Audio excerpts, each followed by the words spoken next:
عظیم پہاڑوں اور چٹانوں سے بنا یہ پیٹرا ایک قدیم شہر ہے جو موجودہ جارڈن میں واقع ہے اور 400 BC یعنی چوتھی صدی قبل از مسیح سے تعلق رکھتا ہے۔ اس عظیم شہر کے کھنڈرات اب ایک اہم آرکیولوجیکل سائٹ اور سیاحوں کی کشش کے طور پہ کام کرتے ہیں۔ یہ قدیم پہاڑوں میں بنا ہوا عظیم دکھنے والا شہر پیٹرا یروشلم اور عمان دونوں سے تقریباً 150 میل جنوب میں واقع ہے، جو جارڈن کا دارالحکومت ہے اور دمشق، شام اور بحیرہ احمر کے وسط میں واقع ہے، جس کی وجہ سے یہ علاقے میں تجارت کے مرکز کے طور پر مثالی طور پر موزوں ہے۔ اس جگہ کو مورخین اور ماہر آثار قدیمہ یکساں طور پہ اہم سمجھتے ہیں، کیونکہ اس کا خوبصورت چٹانوں سے کٹا ہوا فن تعمیر اور جدید پانی کے انتظام کا نظام ہے، جس کے بعد اس خطے کو قابل آباد بنا دیا گیا ہے۔ کیونکہ صحرائی اور دشوار گزار پہاڑی علاقوں سے گھرا ہوا ہے، پیٹرا کو اس کی عمارتوں میں استعمال ہونے والے پتھروں کے رنگ کی وجہ سے روز سٹی بھی کہا جاتا ہے۔ اسے 1985 میں یونیسکو کا عالمی ورثہ مقام قرار دیا گیا تھا۔ آپ یقیناً یہ سوچ رہے ہوں گے کہ اسے کس نے اور کیسے تعمیر کیا۔ کیا اس کا بنا ہوا اسٹرکچر آج مغربی دنیا کاپی کرتی ہے؟ یہاں کون لوگ رہتے تھے؟ کیا یہاں جنگیں بھی ہوئی ہیں؟ اس خشک صحرا میں واقع شہر میں پانی کہاں سے آتا تھا؟ کیا یہاں 2500 سال پہلے کے لوگوں نے کوئی جدید پانی کے نظام کا قیام بھی کیا ہوا تھا؟ اور آج بھی اتنا عظیم اور جدید دکھنے والا یہ شہر آخر کیسے ویران کھنڈروں میں بدل گیا اور اسے دوبارہ کس نے ڈھونڈا؟ یہ سب اور پیٹرا کی مکمل تاریخ ہم آپ کو اس ایپیسوڈ میں بتائیں گے۔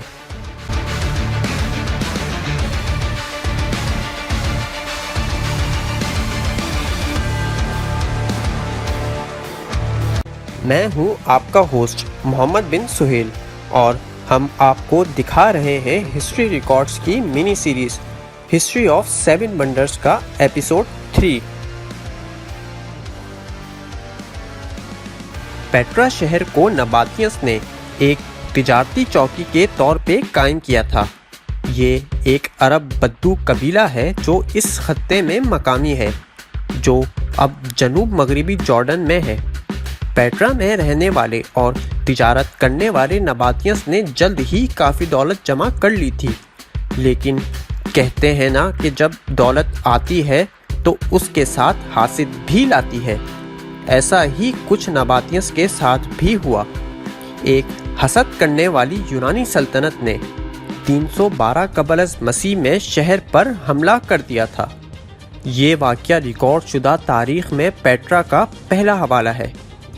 نباتیس نے شہر کے ارد گرد کے پہاڑی علاقوں سے فائدہ اٹھاتے ہوئے یونانی حملہ آوروں کا کامیابی سے مقابلہ کیا اور پہاڑوں نے مؤثر طریقے سے ایک قدرتی دیوار کے طور پہ کام کیا اور پیٹرا کو مضبوط کیا۔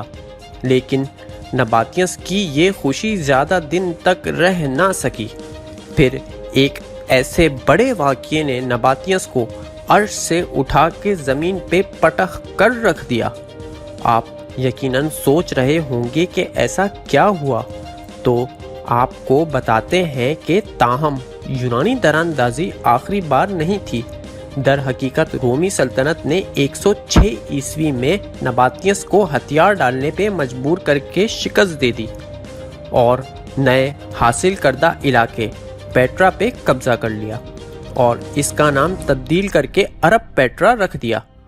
وہ چوتھی صدی عیسوی کے وسط تک 250 سال سے زیادہ عرصے تک شہر پہ حکومت کرتے رہے، لیکن دوسری طرف ایک اور سلطنت پیٹرا پہ گھات لگائے بیٹھی تھی اور صحیح موقع کا انتظار کر رہی تھی۔ وہ کون سی سلطنت تھی؟ جب زلزلے نے اس کی بہت سی عمارتوں کو تباہ کر دیا تو تو بالآخر پیٹرا پہ نظر جمائے بازنطینیوں نے اس خطے پہ قبضہ کر لیا اور تقریباً 300 سال تک پیٹرا پہ حکومت کی۔ ایک کھویا ہوا شہر۔ 8ویں صدی عیسوی کے آغاز تک پیٹرا کو بڑی حد تک ترک کر دیا گیا، یہاں تک کہ تجارتی، سیاسی اور ثقافتی طور پر کوئی اہم مقام حاصل نہیں رہا۔ اگرچہ یہ ایک اہم شہر نہیں رہا، لیکن پیٹرا کو مورخین اور ماہر آثار قدیمہ نے اپنے منفرد فن تعمیر کے ساتھ ساتھ نباتین بدبوؤں کی بنائی ہوئی ایک مخصوص اختراع کے لیے بھی نوٹ کیا ہے، جنہوں نے شہر کے قیام کو عمل میں لایا تھا۔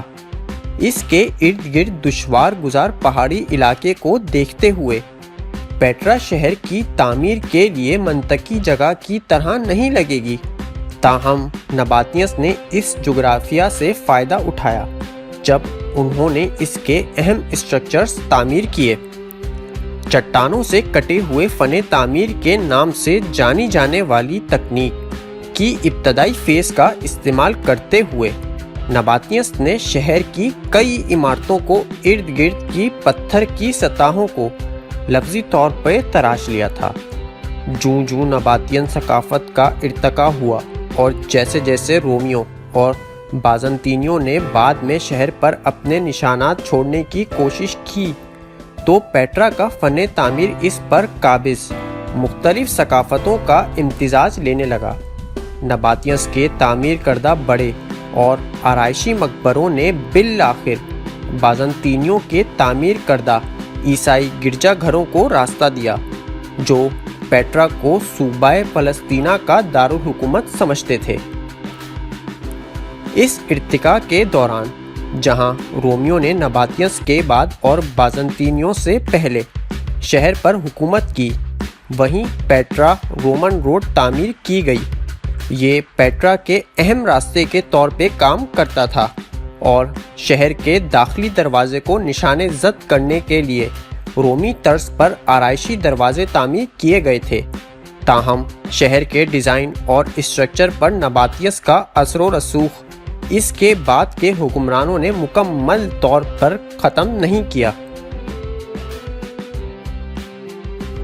پانی کا نظام۔ صحرائے باشندوں کی حیثیت سے نباتینس طویل عرصے سے ان موسموں میں جدوجہد کر رہے تھے جن میں اس خطے میں بارش بہت محدود تھی، تاہم جب اس قبیلے نے پیٹرا تعمیر کیا تو حیرت انگیز طور پر آج سے 2500 سال پہلے انہوں نے جو جدید ترین پانی کا نظام بنایا وہ یہ تھا کہ انہوں نے سال بھر کے استعمال کے لیے بارش کے پانی کی کٹائی، ذخیرہ اور تقسیم کے لیے نالی، ڈیم اور حوض کا ایک منفرد نظام تیار کیا۔ سال کے مخصوص اوقات میں شہر کے آس پاس کا علاقہ سیلاب کا شکار تھا، تاہم نباتینس ڈیمز اور اس کی وجہ سے شہر میں پانی کی فراہمی کا استعمال کرتے ہوئے اس سیلابوں پر مؤثر طریقے سے قابو پانے میں کامیاب رہے۔ اس کا مطلب یہ تھا کہ وہ خشک سالی کے ادوار میں بھی شہر میں رہ سکتے تھے۔ اس سے نباتین کسانوں کی فصلوں کی پیداوار میں بھی بہتری آتی تھی۔ آج کا پیٹرا۔ 8ویں صدی کے بعد جب پیٹرا کو تجارتی مرکز کے طور پر بڑی حد تک ترک کر دیا گیا تو اس کے پتھر کے ڈھانچے کئی صدیوں تک خانہ بدوش چرواہوں کے ذریعے پناہ کے لیے استعمال کیے جاتے رہے۔ پھر 1812 میں پیٹرا کے منفرد کھنڈرات کو سوئس کھوجکار جوہن لڈوگ نے دریافت کیا۔ انہوں نے اپنے سفر کی تاریخ میں ایک زمانے کے عظیم شہر کے کھنڈرات بیان کیے۔ مغربی دنیا اب ان کے وجود سے آگاہ ہے۔ انہوں نے جلد ہی دیگر لوگوں کے علاوہ معماروں اور اسکالرز کی دلچسپی کو اپنی طرف متوجہ کیا۔ 1929 میں شروع ہونے والے برطانوی ماہرین آثار قدیمہ ایگنس کانوے اور جارج ہارسفیلڈ کے علاوہ اسکالرز توفیق کنان اور ڈٹلیف نیلسن نے پیٹرا کی کھدائی اور سروے کے لیے ایک باضابطہ منصوبہ شروع کیا۔ اس کے بعد کئی دہائیوں میں متعدد نتائج سامنے آئے ہیں، جن میں 1993 میں بازنطینی دور سے تعلق رکھنے والے یونانی توماروں کی دریافت کے ساتھ ساتھ علاقے کی ریت کے نیچے دفن پہلے سے نامعلوم یادگار اسٹرکچر کی سیٹلائٹ امیج کے ذریعے مزید حالیہ دستاویزات بھی شامل ہے۔ جب 1985 میں پیٹرا کو یونیسکو کا عالمی ورثہ مقام قرار دیا گیا تو پیٹرا بدوی قبائلیوں کو جنہوں نے شہر کے باقی کھنڈرات کے اندر اپنے لیے گھر بنائے تھے، تو جارڈن کی حکومت نے انہیں زبردستی دوسری جگہ منتقل کر دیا۔ 2000 کی دہائی کے شروع میں اس سائٹ کو دنیا کے 7 عجائبات میں سے ایک قرار دیا گیا، جس سے سیاحت میں اضافہ ہوا۔ اس کے بعد سے پیٹرا کے کھنڈرات کو بھاری سیاحت سے بچانے کے ساتھ ساتھ سیلاب، بارش اور دیگر ماحولیاتی عوامل سے ہونے والے نقصانات سے بچانے کی کوششیں کی جا رہی ہیں۔ آپ نے پہاڑوں کو تراش کے بنایا ہوا شہر اور اس کی انجینئرنگ تو دیکھ لی، لیکن کیا آپ تصور کر سکتے ہیں کہ بلند و بالا پہاڑوں کی چوٹیوں کے درمیان کوئی شہر بنا سکتا ہے؟ نہ صرف شہر، پورے محل، اور اس جگہ جو زلزلوں اور بارشوں کے لیے مشہور ہے۔ وہاں اتنی اونچائی پہ شہر کس نے اور کیسے بنایا تھا؟ وہ کون لوگ تھے؟ وہاں ایسا کیا ہوتا تھا؟ وہاں ایسی کون سی انجینئرنگ کی گئی تھی کہ کئی صدیاں گزرنے کے بعد بھی وہ اسی حالت میں قائم ہے؟ اور جدید دور کے انجینئرز وہ اسٹرکچر دیکھ کے اتنا حیران کیوں ہیں؟ ڈانسنگ اسٹون کیا تھا؟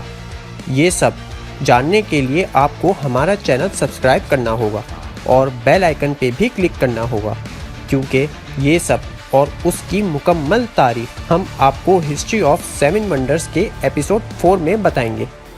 اگر آپ ہسٹری کے شوقین ہیں اور اس دنیا میں رقم ہونے والی ہزاروں سال پرانی تاریخ، قدیم دور کی ریاستوں، مشہور لوگوں کے اصل واقعات اور اسی طرح کی اور بھی دلچسپ سیریز اور ڈاکیومنٹریز دیکھنا اور ان کے بارے میں جاننا چاہتے ہیں، تو وہ سب آپ کو ہمارے اس چینل ہسٹری ریکارڈز پہ ملیں گی۔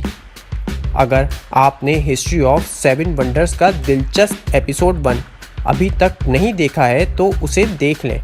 اس میں ہم نے دیوار چین کے بارے میں مکمل تاریخ اور ایسے حقائق بیان کیے ہیں جو شاید آپ میں سے بہت سے لوگ نہیں جانتے۔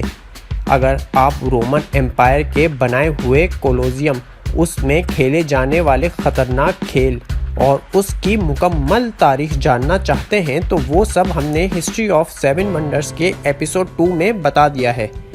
ان دونوں ایپیسوڈز کا لنک ہم آپ کو ڈسکرپشن میں بھی دے رہے ہیں۔ اگر آپ کو ہماری یہ ویڈیو پسند آئی ہے تو ہمیں کمنٹ سیکشن میں ضرور بتائیں اور اسے لائک کر دیں۔ ہماری ویڈیو کو اپنے عزیز و اقارب کے ساتھ شیئر کریں تاکہ ہمارے اور ان کے علم میں اضافہ ہو۔ اسی کے ساتھ اپنے ہوسٹ محمد بن سہیل کو اجازت دیجیے۔ ملتے ہیں اگلے ایپیسوڈ میں۔ اللہ حافظ۔